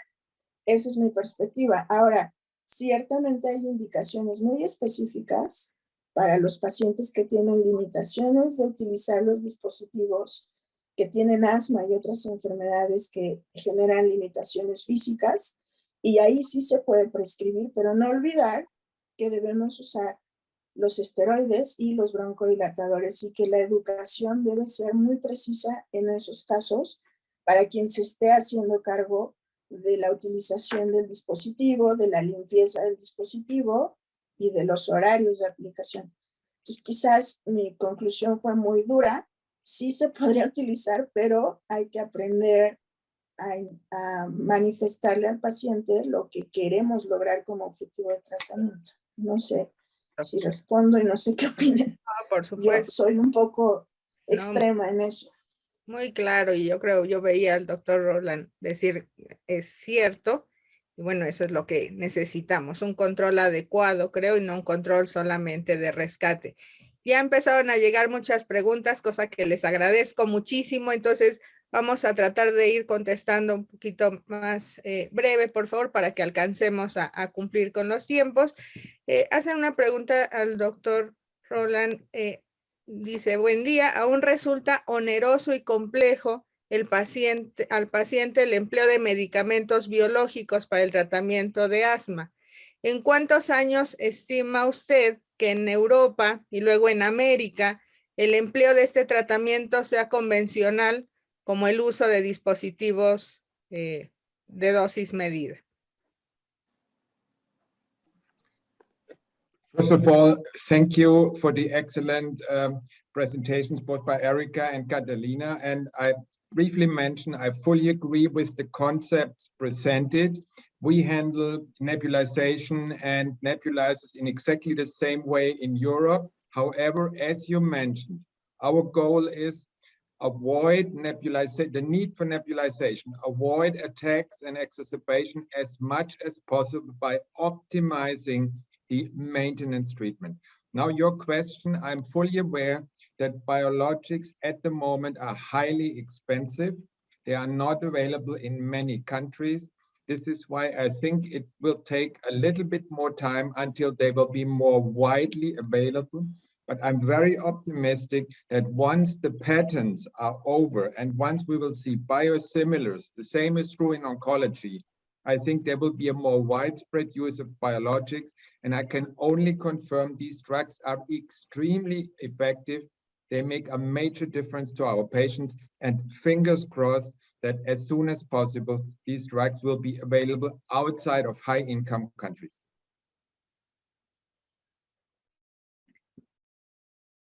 Claro, sin duda.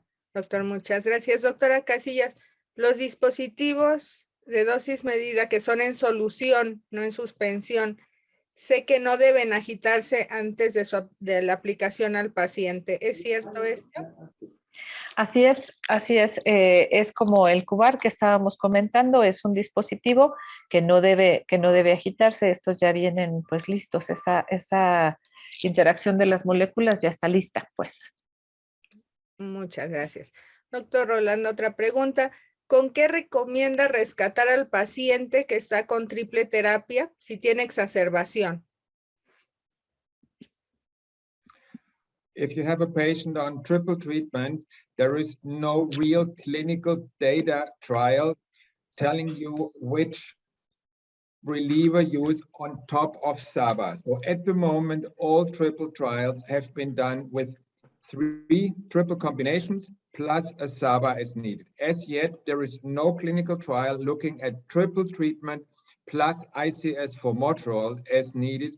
This is why at the moment, I cannot recommend using ICS formoterol in patients on triple. However, if a patient is, for instance, on ICS formoterol plus whatever LAMA, in my opinion, there are no good arguments which speak against using the same ICS formoterol as a dual combination or as reliever. However, this is my own private opinion, no evidence whatsoever. So at the moment, I recommend use a SABA only as reliever in patients on triple.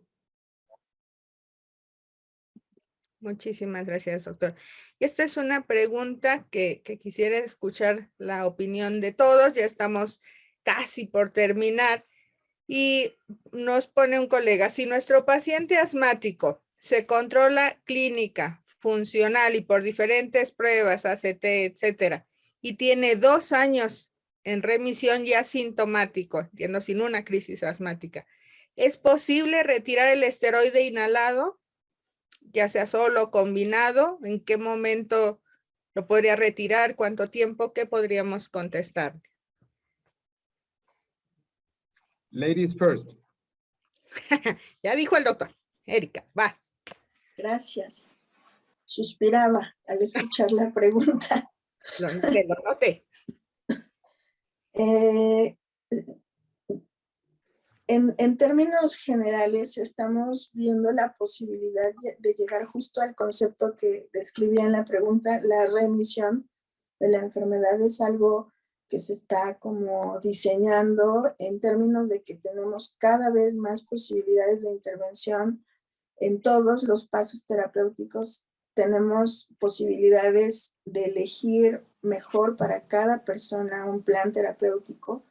Entonces, pensar en remisión es el objetivo principal, y yo lo que diría ahí es siempre escalar o desescalar en las decisiones terapéuticas, y si logramos ese objetivo de este paciente que se describe, el paciente va a ser asmático siempre. Entonces, el paso 1, libre demanda de utilización de un dispositivo broncodilatador con rescate antiinflamatorio, creo que es una buena manera de pensar en la vigilancia del paciente a lo largo del tiempo, sin soltar que en cualquier momento podría volver a tener una exposición, una infección o alguna otra cosa que lo pudiera exacerbar, y el paciente debe estar listo para saber qué hacer. Entonces, en este paciente yo lo que haría es mucha educación, que el paciente tenga claros sus conceptos, un plan de acción bien específico, llevarlo hasta paso 1 con las recomendaciones que ya están muy bien descritas,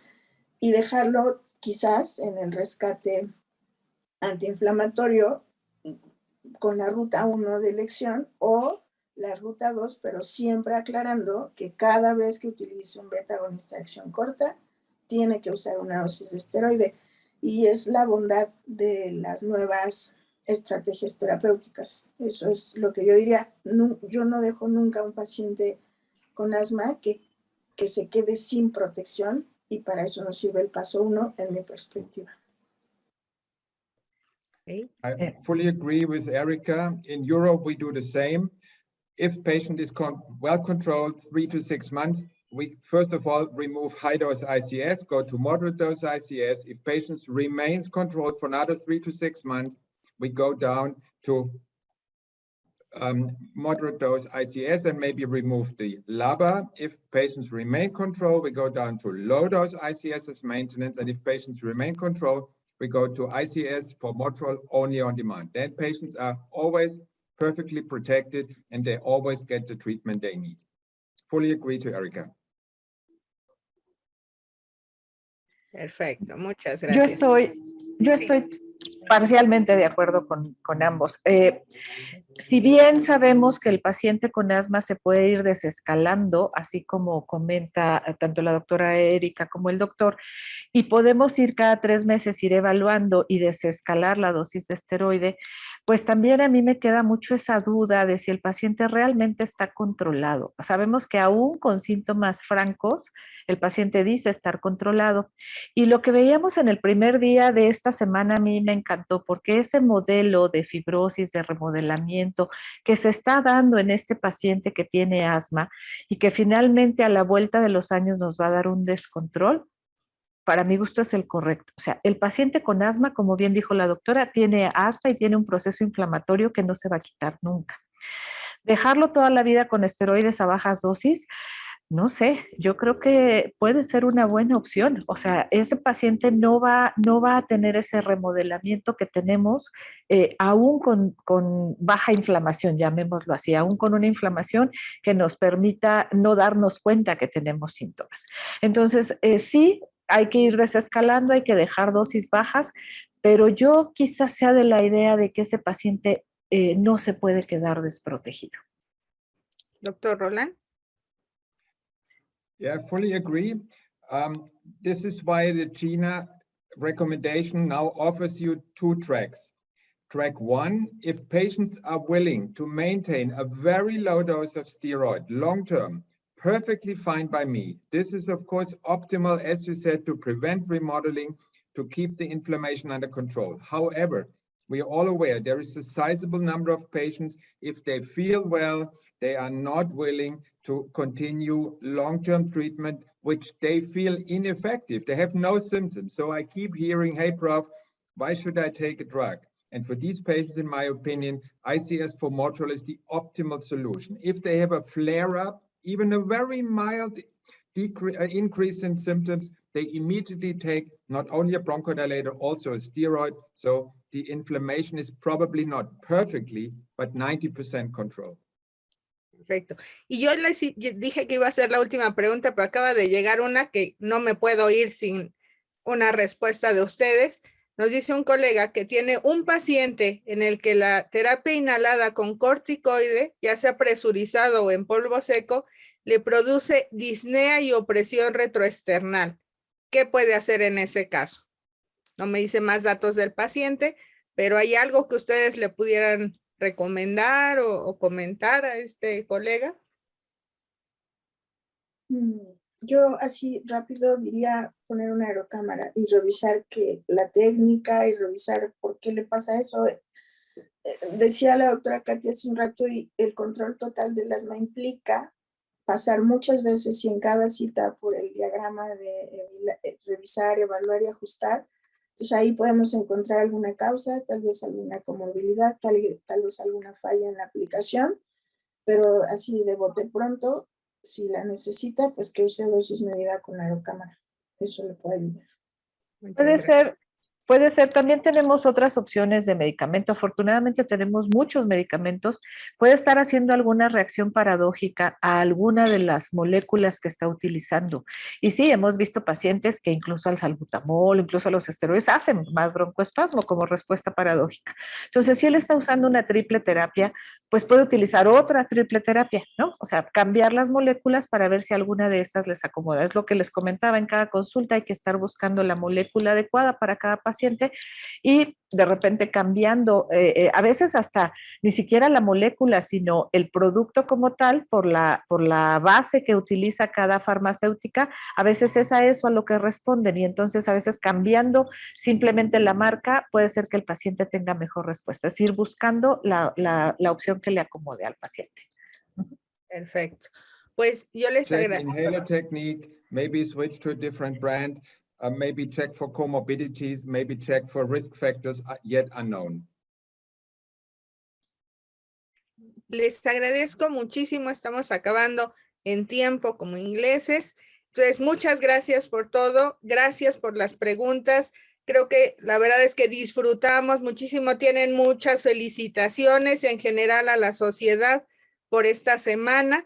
Y yo quiero agradecer a nombre de la sociedad a todos los participantes para hacer sábado 12 del día y tenemos más de 250 personas conectadas. Muchas gracias.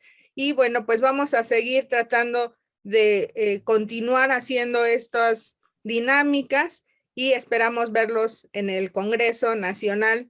Doctor, nos vemos en Monterrey. Y muchas gracias a todos por sus ponencias. En la próxima semana estarán recibiendo sus constancias y a disfrutar el fin de semana. Muchas gracias a todos.